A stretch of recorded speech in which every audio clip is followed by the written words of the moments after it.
Banco Corbanca te acerca a lo que quieres ser.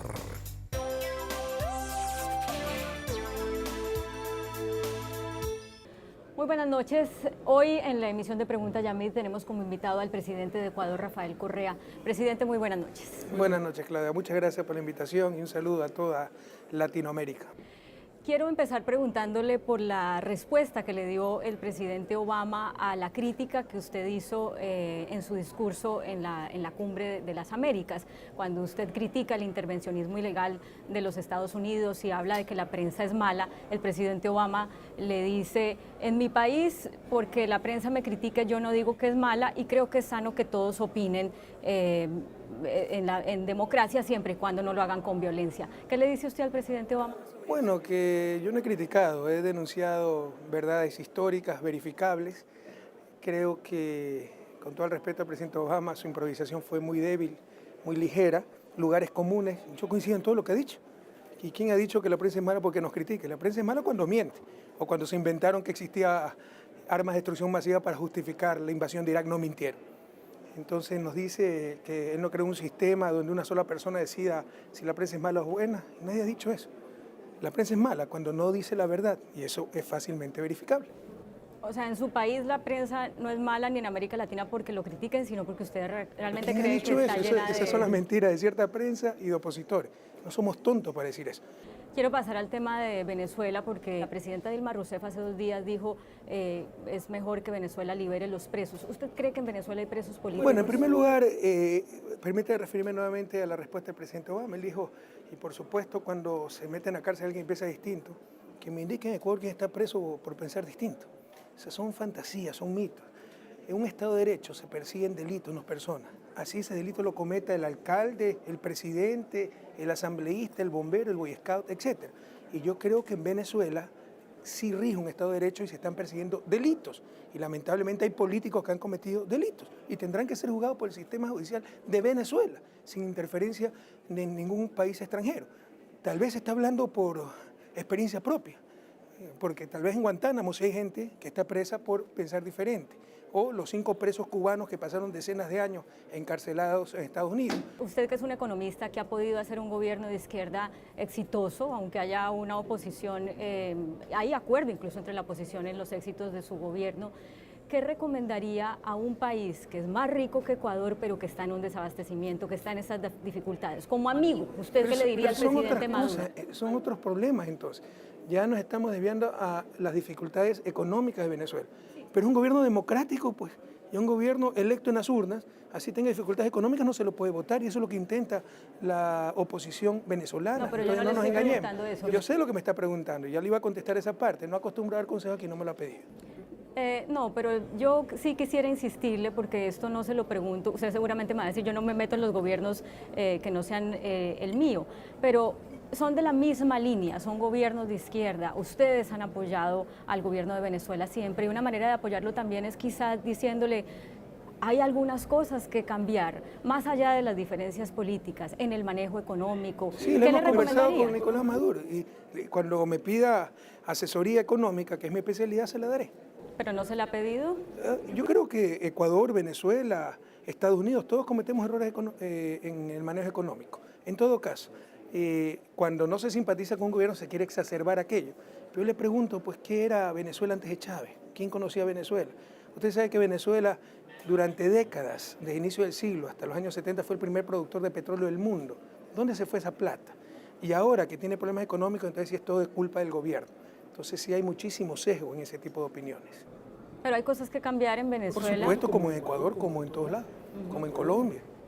Quiero preguntarle si fue... Pero serán los venezolanos los que decidan eso, no países extranjeros. Quiero pasarle al tema económico porque su país, como muchos otros productores de petróleo, está golpeado por los bajos precios del petróleo. Y en este sentido quiero hacerle unas preguntas de sí o no, si es posible, presidente Correa.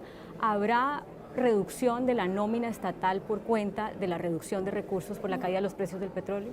No, si el problema no es fiscal, el problema es sobre todo externo. También es un problema fiscal, obviamente, pero el problema es solo externo, o sea, es sobre todo externo. Eran respuestas de sí o no, pero permítanme explayarme un poco. El ingreso petrolero con respecto al ingreso total y financiamiento del presupuesto del Estado será una quinta parte. lastimosamente era más de la mitad de nuestras exportaciones. Entonces el problema es sobre todo externo, más aún en un régimen dolarizado, donde directamente la masa monetaria depende del resultado externo.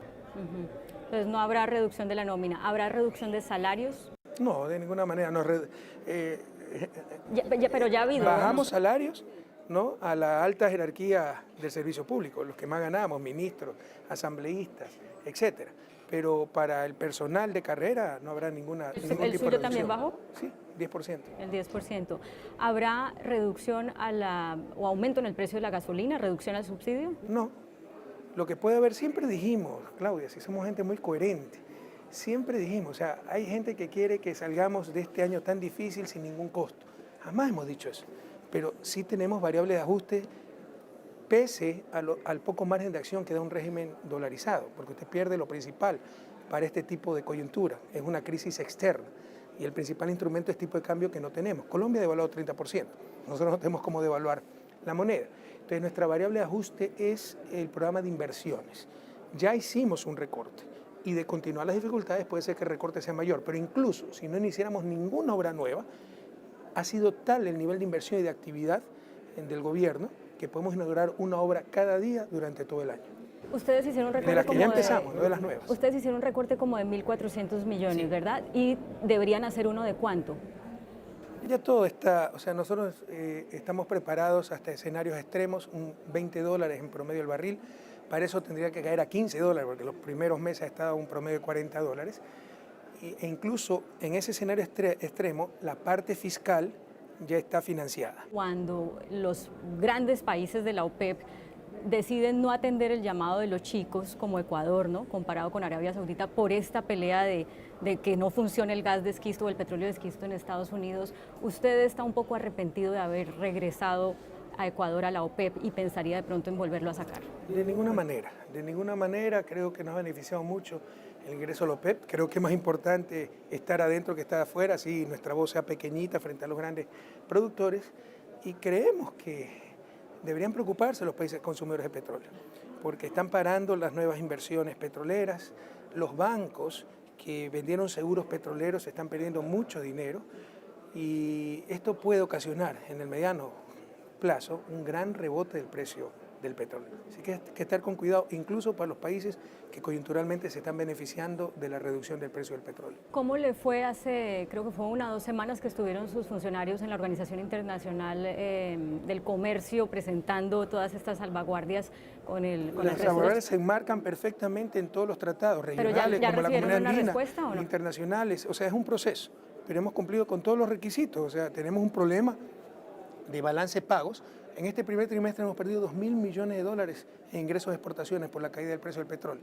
Entonces reunimos todas las condiciones para que se nos permita, dentro de los convenios firmados, los tratados internacionales que Ecuador respeta, poner estas salvaguardias. Si la OMC le dice, sí, señor Ecuador, usted tiene todo derecho a imponer estas salvaguardias que son más, digamos, amplias que lo que ustedes están negociando ahora con Colombia para matizar la situación, o están tratando de negociar con Perú y con Chile, ¿ustedes le dirían a Colombia, Perú y a Chile, mire, ya como la OMC nos autorizó, olvídense de la negociación? Nosotros negociamos buena fe con todos, pero en principio las salvaguardias se van a mantener. ¿Qué es lo que usted va a hacer para atraer esa inversión extranjera, que creo que Ecuador es el país que menor tiene inversión extranjera en la región, 700 millones? Hay algunos mitos. Bueno, pero es poquita. La inmensa. Es poquita. Yo sé que a usted le gustan. Es que no, es que precisemos, porque hay que decir la verdad, toda la verdad y nada más que la verdad. No digo que usted esté faltando la verdad, sino que hay que dar toda la información. Pero ¿dónde está la parte más importante de inversión extranjera para Colombia, para Perú? En sectores estratégicos, minería, petróleo, que en estos momentos la mayor parte de la producción petrolera ecuatoriana de lejos es producción de las empresas públicas. Entonces tenemos otro modelo y por eso las cuentas aparecen como que si no recibimos inversión extranjera, pero son otros sistemas. Pero ahí en otros sectores hemos recibido muchísima inversión extranjera, turismo, etcétera. Y bienvenida la inversión extranjera. Ahora, cuidado, que tampoco es la última Coca-Cola en el desierto, no toda inversión extranjera es positiva, puede ser que saque más de lo que da, por eso hay que ser muy cuidadoso. Pero cuando uno habla con los empresarios, tanto los de adentro como los de afuera, presidente, lo que dicen es falta confianza porque las reglas del juego cambian y mire que ahorita el gobierno necesita plata porque no tiene ni para cumplir con la ley de subsidiar las pensiones. Esa es otra falsedad, con todo respeto, Claudia. Esa ley yo la presenté el año pasado, ni que fuera parapsicólogo. O sea, soy especialista de mercado, no Walter Mercado para ser astrólogo, porque es un absurdo que gastemos más de $1.000 millones anuales, 40% de subsidio, inamovible, ¿ya?, para las pensiones jubilares, así tenga superávit el Instituto Ecuatoriano de Seguridad Social. ¿Qué lógica tiene eso? Pero tenía otra parte de su pregunta. Me dijo que los empresarios... Sí, los empresarios dicen que cambian las reglas del juego, entonces que Mire, la eso inversión pudo ser extranjera verdad se al inicio, necesita. porque tenemos un país destrozado, tuvimos que hacer una nueva constitución, pero eso no es verdad desde hace 4 años, por lo menos, del 2010, el Código de la Producción, etc. Las reglas están muy bien puestas. Lo que pasa es que tenemos una terrible oposición, también una prensa con bastante animadversión al gobierno.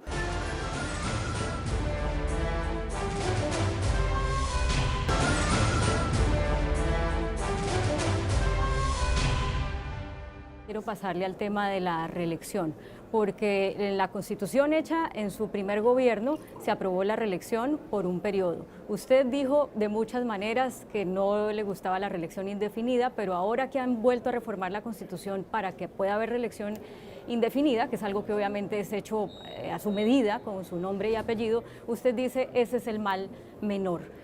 ¿No es, presidente, un fracaso que tras 8 años en el gobierno usted no haya podido crear un equipo de donde pueda salir un buen sucesor? Está leyendo mucho la prensa corrupta del Ecuador, ¿no? Equipo nos sobra. Le puedo nombrar y nos pasamos toda la entrevista. Gabriela Rivadeneira, la presidenta de la Asamblea, Viviana Bonilla, secretaria de Gestión Política, mujeres jóvenes en los 30 años. Equipo nos sobra.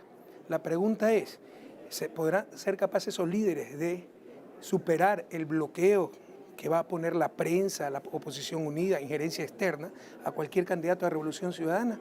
Por eso hemos tenido que abrir la opción, porque hay que responder, ¿no?, a la realidad del país. Yo soy institucionalista, no me gusta cambiar estas cosas, pero tampoco somos ciegos y sabemos a lo que nos estamos enfrentando, ¿verdad?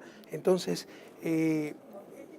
¿pero usted cree que tenemos usted es que el único dejar que una puerta abierta frente a esa arremetida que tenemos para tratar de hacer fracasar la Revolución Ciudadana. Bueno, pero digamos, porque usted es el único que puede, porque no hay otros que pueden enfrentar toda esa oposición. Ganar podría cualquiera, si no tuviéramos tantas trampas que enfrentar, como por ejemplo una prensa que tiene un claro rol político, o los empresarios que usted mismo ha nombrado. ¿Okay? ¿Cuándo es que va a decidir si se va a lanzar a un cuarto periodo? En el momento oportuno. Sabemos la responsabilidad que tenemos sobre nuestros hombros. Yo no quiero ser candidato en el 2017, usted lo puede creer o no creer, no lo quiero, pero en caso de ser necesario aquí estaremos. Pero otra cosa muy clara, la enmienda que no me gusta, yo soy institucionalista, no me gusta reformar la Constitución, pero también somos realistas, me permite ser candidato. Lo que me hace ser presidente son los votos del pueblo ecuatoriano, así que no nos engañemos. Pero como está permitida ahora la reelección indefinida... Todavía no está permitida. Bueno, si Está fuera discutiendo. necesario, Sí. ¿usted se lanzaría indefinidamente? Bueno, yo le insisto, yo soy especialista en mercado, no Walter Mercado, para ver el futuro. Estamos hablando básicamente de la elección del 2017. En caso necesario estaré, ojalá no sea necesario. Le paso a un tema de Colombia, que es el proceso de paz con el ELN. Ecuador ha servido para esas conversaciones previas, pero el presidente Tabaré Vázquez reafirmó ayer lo que ya se sabía durante el gobierno del presidente Mujica, que es que ofrece su país para que sea sede de los diálogos. ¿Por qué sería mejor para Colombia tener los diálogos con el ELN en Ecuador que en Uruguay, o que en Brasil, o que en Venezuela, o en otro país? Eso lo va a decir Colombia. Nosotros estamos a la disposición del presidente Santos, su gobierno, del pueblo colombiano, en aras de la paz. Eso lo decide Colombia. Digamos, pero usted preferiría que fuera en Ecuador, ¿o no? Vea, yo siempre tengo un principio en mi vida: ser útil, buscar ser útil, no buscar ser importante. Queremos ser útil, estaremos donde más se nos necesite. ¿Cómo sería útil Ecuador en ese diálogo? Si somos los más adecuados para ser el escenario de los diálogos entre el ELN y el gobierno colombiano, ahí estaremos. Pero si un mejor escenario lo presenta Uruguay, bueno, que vayan a Uruguay, eso lo decide Colombia. ¿Sabe por qué no han avanzado las negociaciones previas? ¿Cómo sabe que no han avanzado? Porque no hemos empezado unas formales y se supone que eso iba a Porque hay cosas pasar desde el confidenciales, año pero pasado. yo creo que sí hay avances. ¿Y se atrevería como a decir para cuándo Son cosas tenemos una confidenciales, noticia? pero creo que sí hay avances y estamos muy esperanzados en que se logre la paz con todos los grupos irregulares de Colombia. El presidente Samper, expresidente Samper, que ahora es secretario general de UNASUR, ofreció o propuso, mejor, crear una fuerza de UNASUR, fuerza militar, para que acompañara el proceso de paz en Colombia. ¿Usted está de acuerdo con eso? No he escuchado en detalle la propuesta de Ernesto. En principio me parece que no es necesario. Yo creo, estamos muy esperanzados que el proceso de paz es irreversible. Presidente Correa, la foto suya con un niño que tiene una camiseta con la frase I'm with the stupid y la flecha señalándolo a usted, me llamó mucho la atención y yo pensé que era un montaje porque usted ha sido muy susceptible a la crítica de la gente, hay que decirlo, ¿no? A usted no le gusta que la gente le diga ese tipo de cosas. Eso es falso, mi querida Claudia. Lo que pasa es ¿Qué que no es agachamos falso, la camiseta o que a usted no le gusta la lo que usted dice, crítica de somos la muy gente? susceptibles a la crítica, son los grandes mitos. No, entonces no son resulta mitos. que somos... No son mitos porque hay Pero- casos.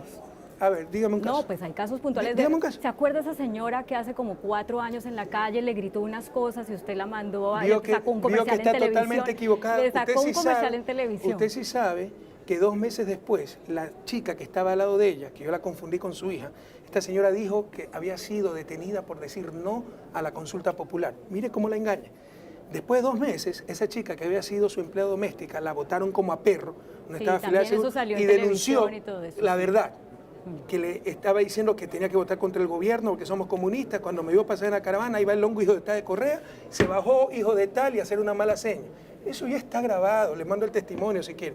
No Bueno, se deje pero- engañar por no, cierta prensa. pero, Entonces, no presidente, somos susceptibles a la crítica, usted no, se usted deja no es insultar. susceptible a la Lamentablemente eso en Ecuador, no lamentablemente, Es que creo que a todos los adecuadamente presidentes los en insultan. Ecuador, no, pero yo creo en el principio de autoridad.